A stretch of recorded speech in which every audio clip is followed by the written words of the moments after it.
मेळघाटातील आदिवासी जनता अनेक समस्यांनी ग्रासली आहे। आरोग्याचा प्रश्न आणि दुसरीकडे शिक्षणाचा महत्त्वाचा प्रश्न। शिक्षणाच्या सर्व सोयी सुविधा असून, सरकारी शाळा असून, सरकारी शिक्षण असून इथली पिढी का शिकत नाहीये, इथल्या गावांचा का विकास होत नाहीये, याची कारणं आपण जाणून घेणार आहोत। या आदिवासी मुलांनाही शाळेत जायचंय, शिकायचंय। त्यांच्यासाठी जिल्हा परिषदेनं शाळाही बांधल्या, पण दुर्दैव असं की शाळेत शिक्षकच नाहीत। मेळघाटातल्या शाळांसाठी तब्बल 6212 शिक्षकांची नियुक्ती करण्यात आली आहे, तरीही या शाळा बंद का? मेळघाटातल्या चिखलदरा तालुक्यातलं हे आहे शिमोरी गाव आणि ही आहे शिमोरी गावातल्या जिल्हा परिषदेची प्राथमिक शाळा म्हणजेच सरकारी शाळा। आज बुधवार आहे आणि घड्याळामध्ये 3:10 झालेली दिसतायत, पण शाळेची साधारणतः जी वेळ असते 11 ते 5, मात्र सध्या शाळेच्या बाहेर विद्यार्थी तर वो भी चलती तो कभी 12 बजे से चलती है ना, तो फिर कभी 3 भी बज जाते हैं। अच्छा। 3 बजे भी मैडम आती है। कभी शिक्षिका तो 2 बजे आती हूँ, उधर से जब बस आती है ना तब आती हूँ। अच्छा, तो और वो भी सोमवार के दिन नहीं आती, वो मंगलवार बुधवार के दिन आती है। आता जाऊयात सरवारखेडा गावात। इथेही शाळा बंदच होती। शिकण्यासाठी मुलांना 3 किलोमीटरवरून हतरूला जावं लागतंय। स्कूल जाते? हाँ। किधर? हतरू। हतरू पर गांव में तो स्कूल है। हाँ, तो गांव में पढ़ता नहीं ना, गुरुजी पढ़ाता नहीं। ये स्कूल में क्यों नहीं जाते? इसमें बराबर गुरुजी नहीं रहेंगे, बरोबर रहते नहीं, पढ़ाता नहीं बराबर। बच्चों को नाम लिखना तो नहीं जमता, तो क्या बच्चों को पढ़ाएगा गुरुजी? अच्छा, बच्चों को नाम भी लिखने नहीं आते। अरे अभी लेके जाना बच्चे को, चौथी के बच्चे को लेके जाने का। एक हफ्ता एक नहीं, हफ्ता भर में तो साला आज आ जाएगा वो और कल चले जाएंगे। क्या बच्चे को पढ़ाता हूँ? इथेही शिक्षक शाळेत नियमित येत नसल्याचं चित्र आहे। पण आम्ही शाळेत आलोय असं कळल्यावर अचानक तिथं शिक्षक हजर झाले। तुमच्या तोंडातून दारूचा वास येतो। तुम्ही दारू पिऊन शाळेत, तो गुटखा खाऊन शाळेत येता? ज्या राज्यात शाळेच्या 100 मीटर अंतरावर गुटखा विकायलाही बंदी आहे, तिथं हे महाशय शाळेत चक्क गुटखा खाऊन येतात। आता धारणी तालुक्यातल्या कोकमार गावातली ही शाळा पहा। इथं एकच शिक्षक 1ली ते 5वी पर्यंत सर्व विषय शिकवतायत। 1.5 वर्षापासून दुसरे शिक्षक शाळेत फिरकलेच नाहीयेत। मुख्याध्यापक KR खजुरे प्रभारी मुख्याध्यापक होते, ते 1.5 वर्षापासून शाळेवर नाही आहे। शिक्षक शाळेत येतात की नाही हे पाहायला कुणालाही वेळ नाही। मुळात मेळघाटात शाळा किती हे जिल्हा परिषदेच्या अध्यक्षांनाही माहीत नाही। हा मोठा जिल्हा आहे, जवळपास किती तालुक्यामध्ये 14 तालुक्याचा जिल्हा आहे आणि एवढा वाफाट जिल्हा, त्याच्यात मीटिंगा हे ते भरपूर काम असते आणि ते एका वर्षामध्ये अवलोकन होणं हा मोठी बाब आहे ना। मेळघाटातल्या शाळांची काय दुरावस्था आहे ते आपण पाहिलं।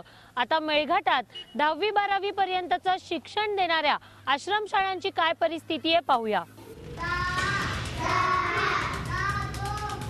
ही आहे लवादा गावातील चुन्नीलाल पटेल अनुदानित आश्रमशाळा।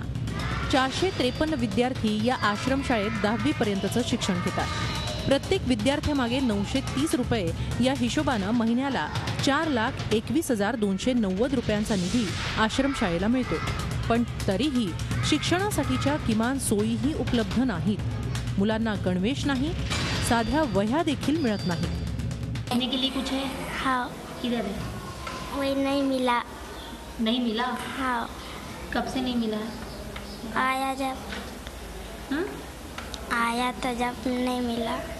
वही मिला? नहीं। लिखने के लिए? नहीं मिला। नहीं है। क्यों नहीं है? हम मांग रहे थे, नहीं दिया। कहाँ पे लिखती है? कॉपी नहीं लिखता। नहीं लिखता। मुलींचं वसतिगृह देखील इथंच आहे। या मुलींच्या सुरक्षेसाठी इथं कोणीच नाही। या आश्रमशाळेत मुलींकडूनच दैनंदिन कामं करून घेतली जातात। कौन रहते हैं आपके यहाँ पे? सुरक्षा के लिए कौन रहता है? कोई नहीं। कोई नहीं रहता? हाँ। तो डर लगता है रात को? हाँ। क्या क्या तकलीफ होती है? सोने का। सोने का? क्या सोने का? बिस्तर नहीं। साफ तो करना ही पड़ता मैडम अपन को। अपन रहता तो अपन को ही साफ करना पड़ता। शनिवार मैडम गहू चुनना पड़ता। मात्र इथं सारं काही सुरळीत असल्याचा दावा शिक्षक करतायत। तो गणवेश वगैरे वाटप झालेला आहे मॅडम आताच, आणि काही कमी पडले होते तर ते आता पुन्हा रेडीमेड कपडे बोलावलेले आहे. आम्ही इथल्या सरकारी आश्रम शाळांनाही भेट दिली. क्या दिक्कत यहाँ पे? यहाँ पे मैडम बस शौचालय का ही है, लेकिन पहला सुधारा था. बच्चे उनको कभी पानी नहीं मिलता, ऐसे से वो खराब हो गया पूरा. तो उसके बाद बाहर जाने लग गए. यहाँ पर सचिवालय नहीं, लेटरिन का. 1 चम्मच से ज्यादा भात चाहिए आपको खाने को, तो मिलता है? नहीं नहीं मिलता. नहीं, क्यों नहीं देते? सरकार के हिसाब से नियम उतना ही मिलता. तो 1 चम्मच में कितना आता है? मुझे दिखा है हाथ से इतना आता. इतना भात आता है. तो इतना ही खाने का.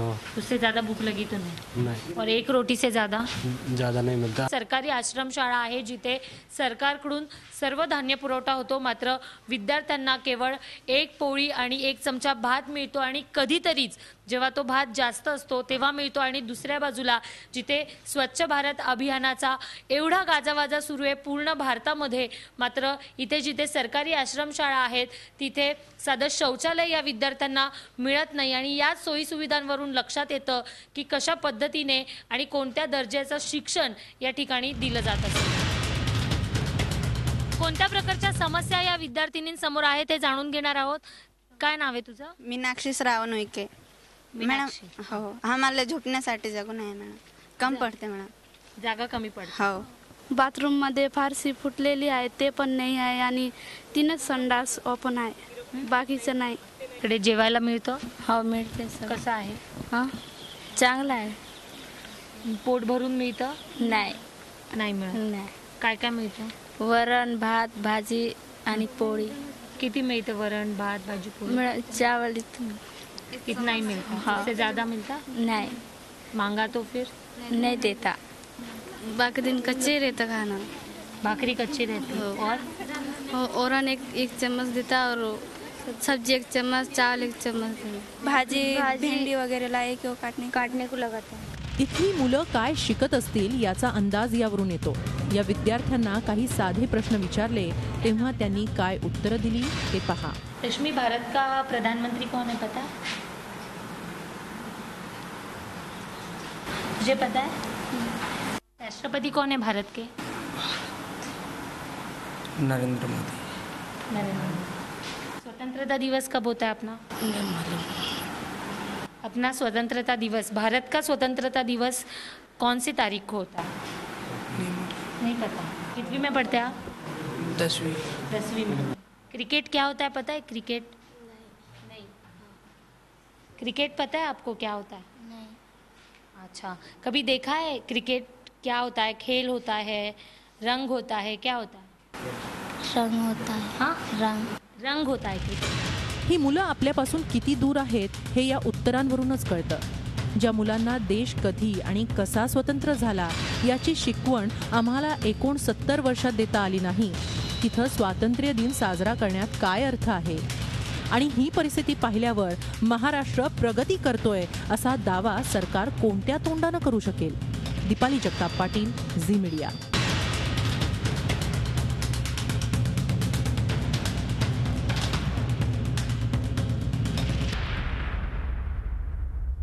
मेळघाटातल्या घराघरात कोरकू भाषा बोलली जाते, पण मेळघाटात सर्वत्र मराठी माध्यमाच्या शाळा आहेत.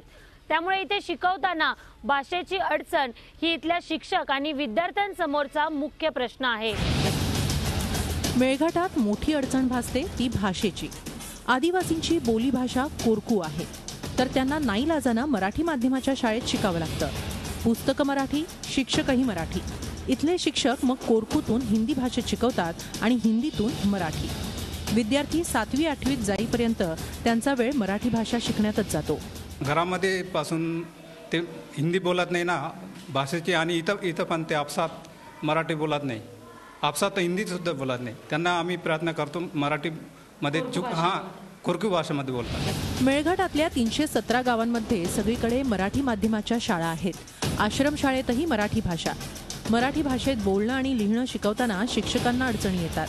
मग मुलांची काय अवघड अवस्था होत असेल. 10वीला बोर्डाची परीक्षा देताना या मुलांना काय दिव्याला सामोरं जावं लागत असेल. मराठी आती है? नहीं आती है? तो मराठी भाषा से सब बुक है ना? हाँ. सब पुस्तक है तो समझता है? नहीं. बोली भाषेतून शिक्षण हा प्रत्येकाचा हक्क आहे. राज्यात मराठी, इंग्रजी, तमिळ, उर्दू भाषेतल्या शाळा असू शकतात, तर मग आदिवासी विद्यार्थ्यांसाठी कोरकू भाषेतल्या शाळा का नाही? आजतागायत एकाही शिक्षण मंत्र्यांना हा भाषेचा प्रश्न सोडवला पाहिजे असं का वाटलं नाही? 10वी नंतर 12वी नंतर उच्च शिक्षणाची वेळ येते तेव्हा शहरात जाण्यासाठी त्यांची स्पर्धा ही शहरातल्या विद्यार्थ्यांसोबतच केली जाते. हा इथल्या विद्यार्थ्यांसोबत अन्याय नाही का? मेळघाटातली परिस्थिती सुधारण्यासाठी इथे सरकारी योजनांचा पूर आला. या योजना शेतीच्या असो वा रोजगाराच्या एकतर ते आदिवासींपर्यंत पोहोचल्याच नाहीत आणि ज्या पोहोचल्या त्यांची काय अवस्था झाली आहे पाहूया.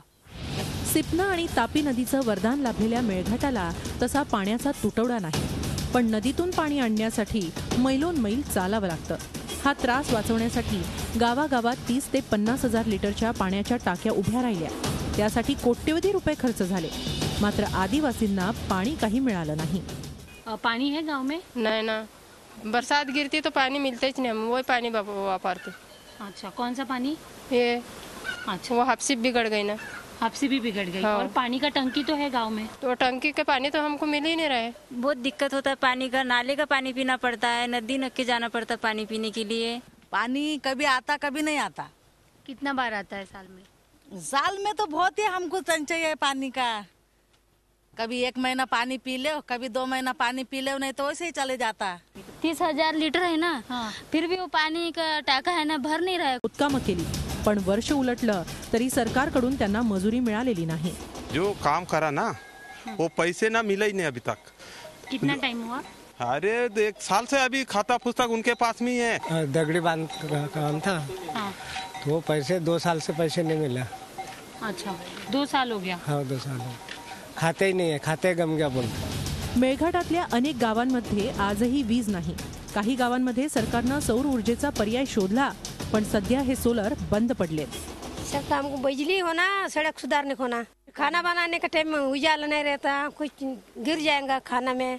लाइट नहीं की वजह से पढ़ाई तो होता ही नहीं, लेकिन दिन में तब भी पढ़ाई अच्छा होने को ना, तो ऐसा भी गुरुजी नहीं है. साधन नहीं है. आज तो काम में जाने वाला था मैं, साधन नहीं तो रुक गया मैं. मंत्री नाही ना, जंत्री नाही ना, सरपंच नाही ना, मेंबर नाही आहे.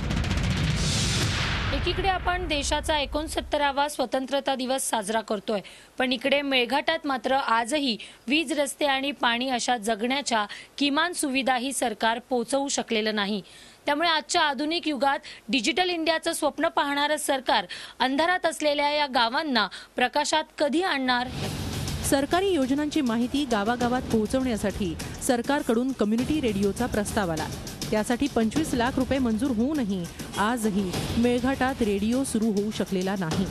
अशाच पद्धतीनं घरकुल योजना, इंदिरा गांधी मातृ सहयोग योजना, जननी सुरक्षा योजना अशा अनेक योजना मेळघाटात आहेत, पण त्या आदिवासींपर्यंत पोहोचतच नाहीत. जन्मापासून घेऊन तर मरेपर्यंत इथे योजना आहेत, मात्र जेव्हा प्रत्यक्षात जर आपण बघायला गेलो तर असं दिसून येतं साधारणतः की कुठलीच योजना अतिशय पद्धतशीरपणे लोकांना त्याचा लाभ होईल असं दिसून येत नाही. मेळघाटातल्या आदिवासी पाड्यांमध्ये सरकारी योजनांचा कशा पद्धतीने बोजवारा उडालाय याचंच एक जिवंत उदाहरण या ठिकाणी सिमोरी येथे पाहायला मिळतंय. हा सिमोरीचा रस्ता आहे जो बांधून तयार आहे. पक्का रस्ता बनवण्यात आलाय अशा माहितीचा फलक या रस्त्याच्याच कडेला लावण्यात आलेला आहे. सरकारतर्फे हा फलक लावण्यात आलेला आहे. आपण बघतोय प्रधानमंत्री ग्राम सडक योजनेअंतर्गत हा 380 किलोमीटरचा रस्ता बनवण्यात आलाय, ज्यासाठी तब्बल 1,53,00,000 रुपये खर्च करण्यात आले. या रस्त्याची दुरावस्था जर आपण पाहिली तर मुळात हा रस्ता बनवण्यात आला होता का असाच प्रश्न पडतो, कारण फेब्रुवारी महिन्यात हा रस्ता बनून तयार झाला आणि आता याची अवस्था आपण बघतोय की पूर्ण मातीचा रस्ता आहे, कच्चा रस्ता आहे, कुठेही सिमेंट, वाळू, डांबर दिसत नाही. त्यामुळे हा रस्ता मुळात तयार करण्यात आला होता का असाच प्रश्न आहे. आणि अंधळ दळताय आणि कुत्र पीठ खाताय अशीच अवस्था मेळघाटातल्या सरकारी योजनांची झालेली दिसते. व्हिडिओ जर्नलिस्ट फवाद दळवीसह Deepali Jagtap Patil, Zee media, Melghat.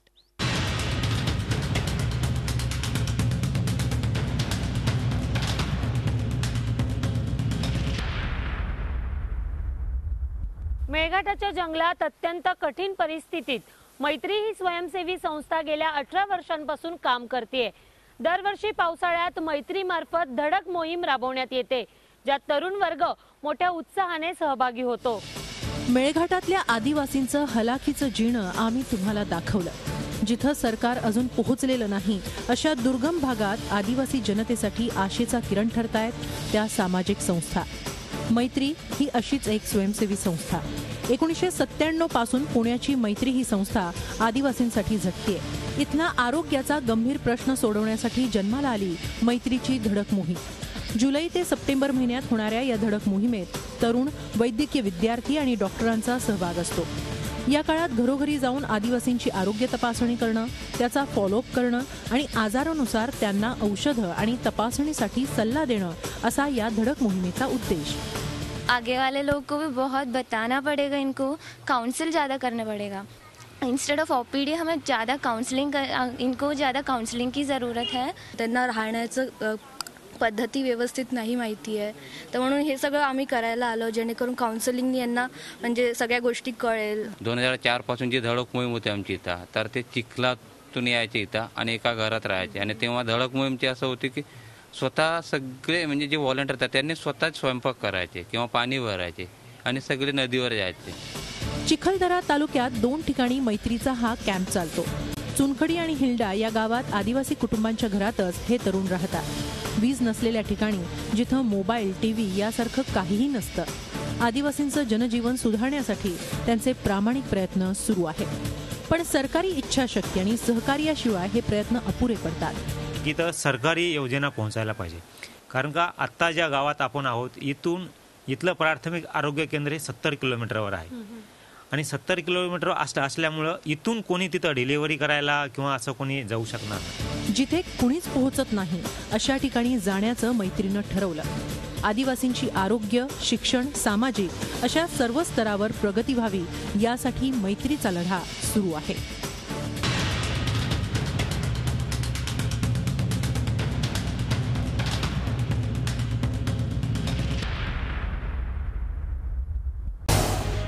Zee 24 तास रहा एक पाऊल पुढे.